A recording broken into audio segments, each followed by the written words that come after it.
ATV health ప్రేక్షకులకి నమస్కారం.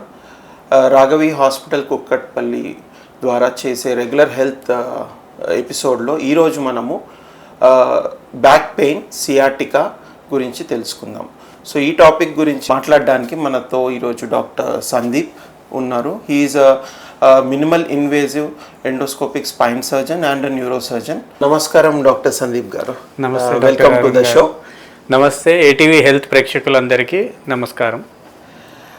So ఈరోజు మనము కామన్గా పేషెంట్స్ చాలామందిలో కనిపించే ఒక సిమ్టమ్ బ్యాక్ పెయిన్ అనే దాని గురించి చర్చించుకుందాం.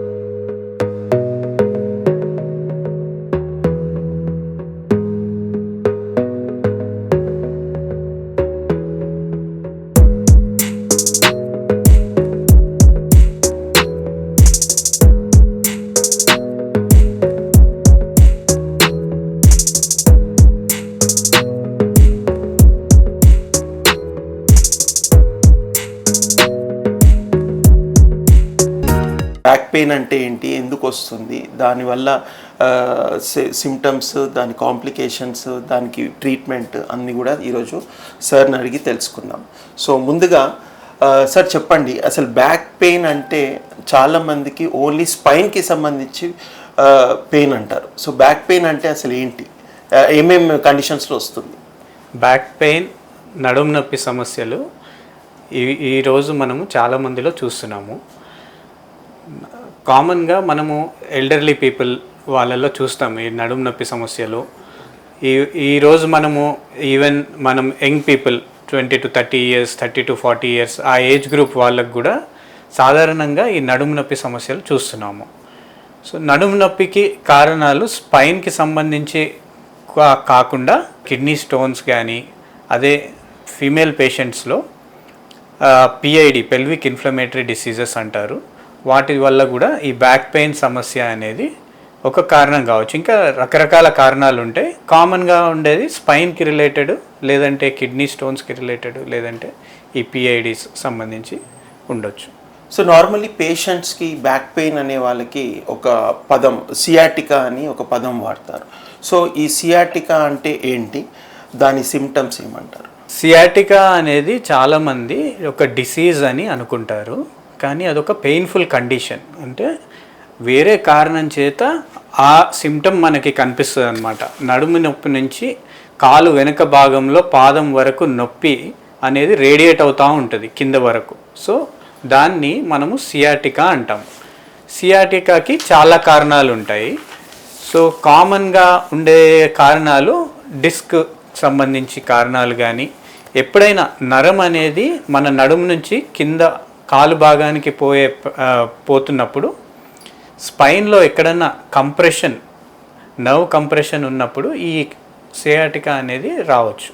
సందీప్ గారు, ఇప్పుడు ఈ సియాటికా అనేది కామన్గా ఎందుకు వస్తుంది అంటే చాలామంది మేము ఒక్కోసారి కింద పడిపోయామని, వెన్న పూసలో దెబ్బ తగిలిందని చెప్పి కానీ, లేకపోతే కొందరేమో స్పైనల్ అనస్థీషియా అయ్యడం వల్ల కానీ, ఇలా రకరకాల రీజన్స్ చెప్తూ ఉంటారు సియాటికా.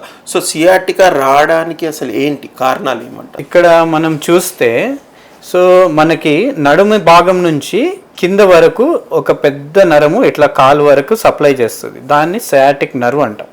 సో ఈ నడుము ప్రాంతంలో ఎప్పుడైనా సరే దాని మీద కంప్రెషన్, ఏదర్ డిస్క్ అనే ప్రాబ్లం వల్ల కానీ, లేదంటే ట్యూమర్స్, లేదంటే చిన్న చిన్న ఫ్రాక్చర్స్ అయ్యి, లేదంటే పెద్ద వయసులో ఉన్నప్పుడు చిన్న బోన్ స్పిక్యూల్స్ ఆ నరంని నొక్కుకోవడం వల్ల, ఇంకా కొన్ని కామన్ కండిషన్స్ డయాబెటిక్ పేషెంట్స్ వాళ్ళకు కూడా ఈ సియాటిక్ నర్వ్ ఇరిటేషన్ అవుతుంది, కంప్రెషన్ అవుతుంది.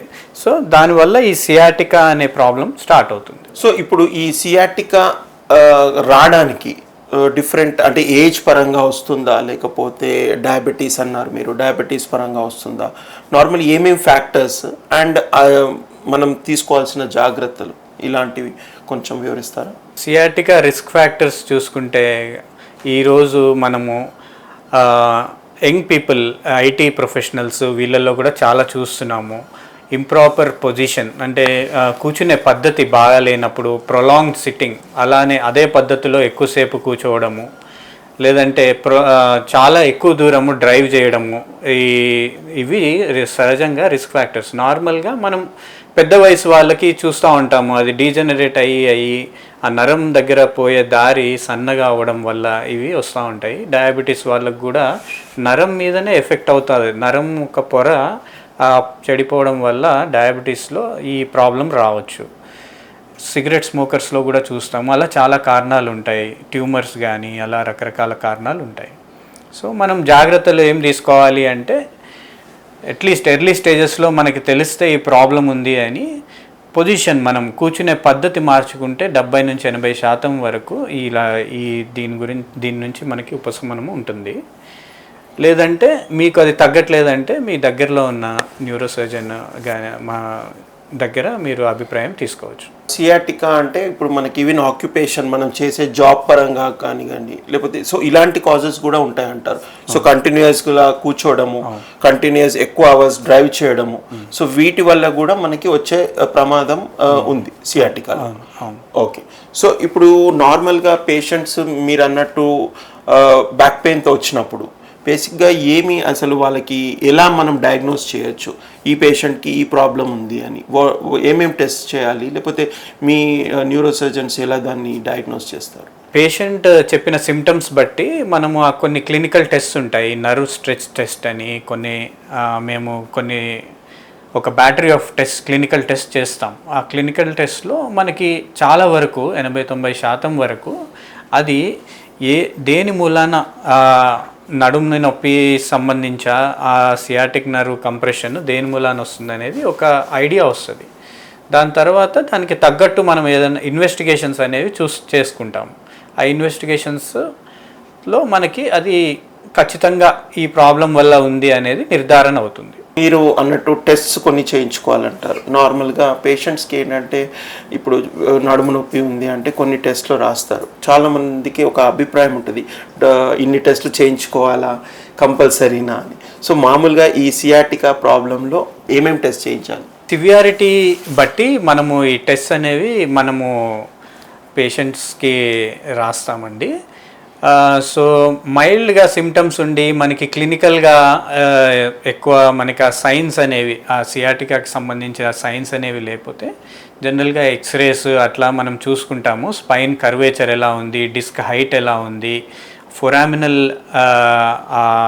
ఎంత ఉంది డయామీటర్, అదేమన్నా నేరో అయిందా, సో ఏమన్నా బోన్ ఫ్రాక్చర్స్ ఉన్నాయా, సో ఇలాంటి బేసిక్ ఐడియా కోసం చేసి దాని తర్వాత మనం ట్రీట్మెంట్ ఆప్షన్స్ అనేవి చూసుకుంటాం. అదే బాగా సివియర్గా ఉండి ఖచ్చితంగా సైన్స్ అనేవి తెలిసినాయంటే మనకి ఎంఆర్ఐ అనే టెస్ట్ ద్వారా మనకి ఖచ్చితంగా తెలిసిపోతుంది. అది సివియారిటీ బట్టి మేము డిసైడ్ చేస్తాం. లేదంటే డయాబెటీస్ ఉన్న వాళ్ళకి నర్వ్ కండక్షన్ స్టడీస్ కానీ అలా కొన్ని బ్లడ్ టెస్ట్ కానీ అలా చేసి చూస్తామన్నమాట. వేరే అదర్ కండిషన్స్ దీనికి ఏమైనా కాంట్రిబ్యూట్ చేస్తున్నాయా, ఈ నొప్పికి కాంట్రిబ్యూషన్ ఏమైనా ఉందా అనేది కూడా చూసుకుంటాం. సో నార్మల్గా పేషెంట్స్ ఈ సియాటికా ప్రాబ్లంతో వచ్చినప్పుడు దాంట్లో కూడా కొందరికి mild symptoms, moderate symptoms, severe symptoms ఉంటాయి. సో ఇలా ఉన్నప్పుడు వాళ్ళకి ట్రీట్మెంట్ ఆప్షన్స్ ఏముంటాయి? ఎందుకంటే ప్రతి పేషెంట్కి మనం సర్జరీ అని అయితే చెప్పాము. సో ఏమేమి ట్రీట్మెంట్ ఆప్షన్స్ అవైలబుల్ ఉన్నాయి ప్రస్తుతానికి? దీనిలో చూసినట్టయితే మనకి నార్మల్ డిస్క్, ఇది కొంచెం డీజనరేషన్ ఉన్న డిస్క్, ఇప్పుడు ఈ డిస్క్ హైట్ కంటే ఈ డిస్క్ హైట్ కొద్దిగా తగ్గింది, సో ఇక్కడ చూస్తే డిస్క్ బల్జ్ అవుతుంది. సో ఇది వెనకాల నరం పోయే దారి, సో ఈ దారిలో ఈ డిస్క్ బల్జ్ అనేది ఏర్పడుతుంది. సో క్రమక్రమంగా నార్మల్ నుంచి డీజనరేషన్ అయ్యి డిస్క్ బల్జ్ అయ్యి చివరికి అది పూర్తిగా బయటకి, దీన్ని హెర్నియేటెడ్ డిస్క్ అంటాం.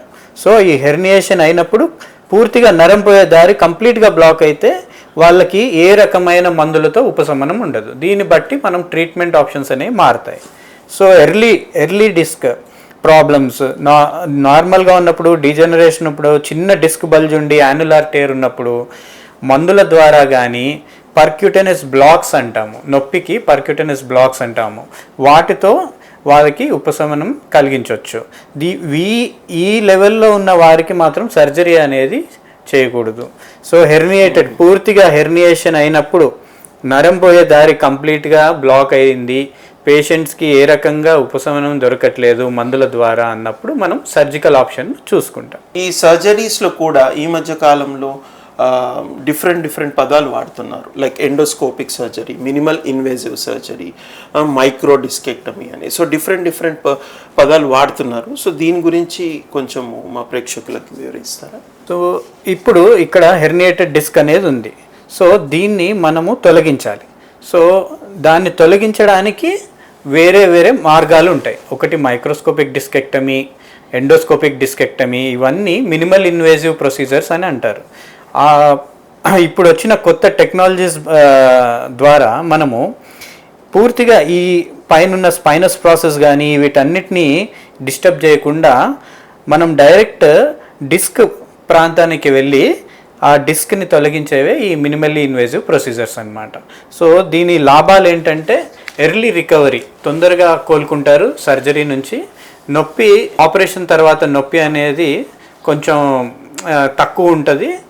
అండ్ వాళ్ళు బాధపడుతున్న డిస్క్ నుంచి బాధపడుతున్న కూడా లక్షణాలు కూడా తొందరగా తగ్గిపోతాయి. So they can go back to work, తొందరగా వారు చేసే పనికి అటు వెళ్ళొచ్చు. సో ఇవి లాభాలు. ఇది ఒక్కొక్కసారి దేర్ ఇస్ మల్టీ లెవెల్ అంటారు. అంటే డిస్క్ అనేది 2-3 చోట్ల ప్రాబ్లం ఉంది, సో 2-3 చోట్ల చేయాలి. ఈ మల్టీ లెవెల్ సర్జరీ ఒకటేసారి చేయొచ్చా? దానివల్ల పేషెంట్కి ఏమన్నా ఇబ్బందా? మల్టీ లెవెల్ డిస్క్ అనేది సహజంగానే ఉంటాయి, చాలామందికి ఉండొచ్చు. కానీ క్లినికల్గా వారికి ఏ లెవెల్ వల్ల బాధ ఉందో, ఎక్కువ బాధ ఏ లెవెల్ వల్ల ఉందో యూజువల్లీ అది చేస్తాము. లేదు నరం నొప్పి కాకుండా వారికి నడక కూడా వారికి ఇబ్బంది అవుతుంది, ఎక్కువ దూరం నడవట్లేదు అంటే దీన్ని కెనాల్ స్టినోసిస్ అంటాము. దాని ప్రకారం మనం ప్లాన్ చేసుకోవచ్చు. ఇంకొక చిన్న డౌట్ ఉంటుందండి పేషెంట్స్కి. ఈ స్పైన్ సర్జరీ చేయడం వల్ల ఒక్కొక్కసారి మాకు వీక్నెస్ రావడం, పక్షవాతం రావడం అని కానీ, సో పని చేయకుండా అంటే తన రెగ్యులర్ పనిని ఇంకా చేయలేము అని ఒక పేషెంట్స్లో చాలా మట్టు అడుగుతూ ఉంటారు. ఏంటి కాంప్లికేషన్స్ ఏమైనా ఉంటాయా? సో ఈ కాంప్లికేషన్స్ ఆఫ్ ది సర్జరీ ఏమన్నా చెప్పగలరా?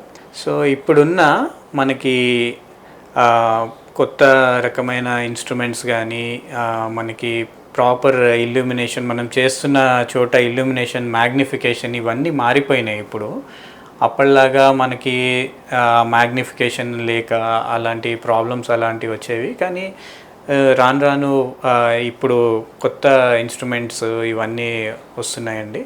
సో కాంప్లికేషన్ రేట్స్ కూడా చాలా తగ్గిపోయినాయి. పక్షవాతము అట్లాంటివి అనేది చాలా వెరీ రేర్, అట్లాంటి చూడము.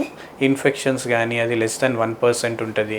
కొంచెం ఎక్కడైతే ఆ మనము నరం పక్కన నుంచి ఎప్పుడైతే డిస్క్ తీస్తామో కొంచెం టెంపరీగా కొంచెం వీక్నెస్ అనేది ఉండొచ్చు కొంతమందికి. లేదంటే 95% అందరూ బాగానే రికవర్ అయిపోతారు. సాఫ్ట్వేర్ వాళ్ళు కానివ్వండి, లేకపోతే రెగ్యులర్గా ఈ హెవీ వర్క్ చేసేవాళ్ళు, ఈ సర్జరీ అయిన తర్వాత ఎన్ని రోజులకి వాళ్ళ నార్మల్ వర్క్ రీస్టార్ట్ చేయొచ్చు?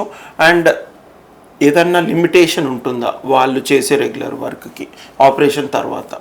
ఇట్లాంటి సర్జరీస్ తర్వాత ప్రథమంగా వారికి నొప్పి అనేది తగ్గిపోతుంది. సో ఆ బాధ తగ్గిపోతుంది, ఈ ముందు భరిస్తున్న బాధ తగ్గిపోతుంది.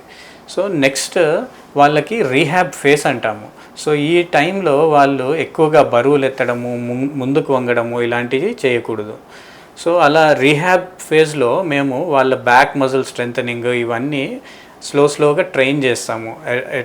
8 to 12 weeks పడుతుందన్నమాట ఈ మజిల్ స్ట్రెంథనింగ్ ఇవన్నీ, ఫ్లెక్సిబిలిటీ ఇవన్నీ ఇంప్రూవ్ అవ్వడానికి. But after 1 week or immediately after surgery he can walk, నడవచ్చు, ఆయన రెగ్యులర్ వర్క్ చేసుకోవచ్చు. బైక్ నడిపించడము, ఎక్కువ స్ట్రెనస్ వర్క్ చేయడం మాత్రం చేయొద్దు అని చెప్తాం. చాలా ఎలాబరేట్గా I think we have discussed అండి. But other than surgical options, patients కొన్ని patients we are okay with physiotherapy, we are okay with some steroid injections కానివ్వండి, ఇలా కొన్ని ఆల్టర్నేట్ ఆప్షన్స్ కూడా ఇస్తూ ఉంటారు. సో ఈ ఆల్టర్నేట్ ఆప్షన్స్ ఎంతవరకు పేషెంట్ క్యాన్ యూజ్, ఎంతవరకు పేషెంట్స్కి లాభం చేకూరుతుంది, అండ్ ఏ లెవెల్లో వాళ్ళు నెక్స్ట్ సర్జరీ కంపల్సరీ అని డిసైడ్ చేయొచ్చు? సో నాకు ప్రేక్షకులకి చెప్పదలుచుకున్నది ఏంటంటే, మీకు ఒక్కసారి సియాటికా కానీ దాని తీవ్రత ఎక్కువ ఉంది అని మీకు తెలిసినప్పుడు మాత్రం ప్రథమంగా ఒక న్యూరోసర్జన్ని కలిసి వారి అభిప్రాయం తెలుసుకోవడం ఇంపార్టెంట్. ఎందుకంటే అన్ని రకాల సమస్యలకి ఈ స్టిరాయిడ్ బ్లాక్ ఇంజెక్షన్స్ అనేవి పనిచేయవు.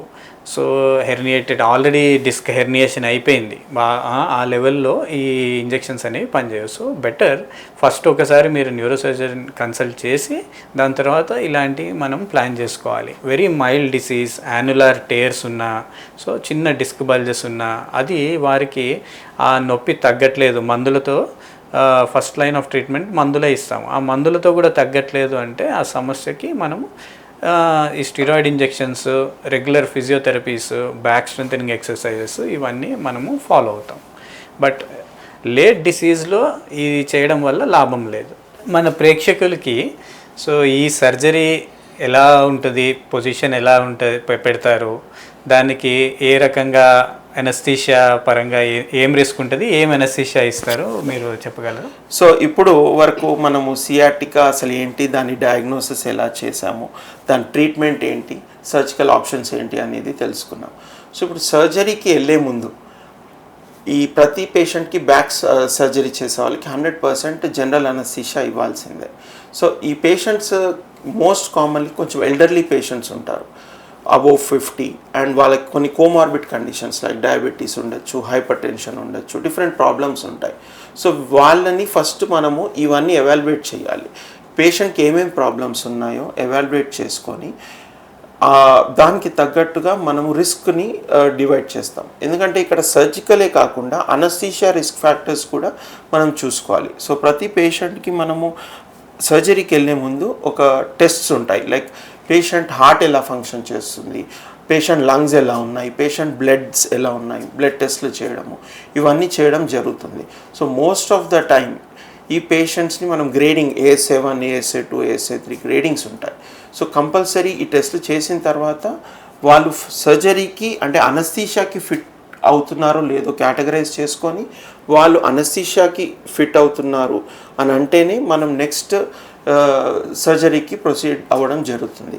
So coming to the anaesthesia, ఈ పేషెంట్స్కి నార్మల్ పేషెంట్స్ ఏంటంటే మామూలుగా పడుకుంటే వాళ్ళకి అనస్థీషియా ఇస్తాం, కానీ ఇది బ్యాక్ సర్జరీ. సో పేషెంట్ని వెళ్ళకిలా పడుకోబెట్టి వీళ్ళకి జనరల్ అనస్థీషియా అనేది ఇవ్వడం జరుగుతుంది. సో ఇలాంటి surgeries most of the time మంచి సెటప్ ఉన్న హాస్పిటల్, మంచి అనస్థీషియా సెటప్ ఉన్న హాస్పిటల్లో చేసుకోవడం మంచిది. వీళ్ళకి అనస్థీషియా వల్ల రిస్క్ ఫ్యాక్టర్స్, కరెక్ట్ మానిటరింగ్ కానివ్వండి, కరెక్ట్ ఎక్విప్మెంట్ వాడడం వల్ల రిస్క్ అనేది చాలా మట్టుకు తగ్గిపోతుంది. బాగా చెప్పారండి. సో కొన్ని సమయాల్లో పేషెంట్కి సమస్య బాగా ఉండొచ్చు, at the same time anaesthesia పరంగా ఆయనకి ఫిట్ అవ్వకపోవచ్చు. సో జనరల్ అనస్థీషియా ఇవ్వడానికి ఆయన ఫిట్ లేకపోతే అప్పుడు మనం ఆల్టర్నేటివ్ ప్రొసీజర్స్ ఆలోచించవచ్చు. లైక్ అప్పుడు ఇంకా సమస్య తగ్గినప్పుడు పెయిన్ ప్రొసీజర్స్ అలాంటివి ఆలోచించవచ్చు. సో ఫైనల్గా ఈ స్పైన్ సర్జరీస్ అనేవి ఈ మధ్యకాలంలో చాలా కామన్ అవుతున్నాయి, కామన్గా చూస్తున్న ప్రాబ్లమే. సో దీనికి 100% మీరు మంచి డాక్టర్ సలహా తీసుకొని మంచి సెటప్లో బాగా ఎవాల్యుయేట్ చేసిన తర్వాత పేషెంట్ సర్జికల్గానే కాకుండా అనస్థీషియా పరంగా కూడా ఫిట్ అవుతే మీకు సర్జరీ చేసుకుంటే మంచి రిజల్ట్స్ వస్తాయి అనేది నాకు తెలిసినంత వరకు మనము అనుకోవచ్చు. థ్యాంక్ యూ అండి. ఈరోజు మనము ఈ సియాటికా అనే ప్రాబ్లం గురించి అన్ని ఏమేమి చేయాలో అనేది ప్రికాషన్స్ కానివ్వండి అన్ని కులంకుషంగా చర్చించుకున్నాము.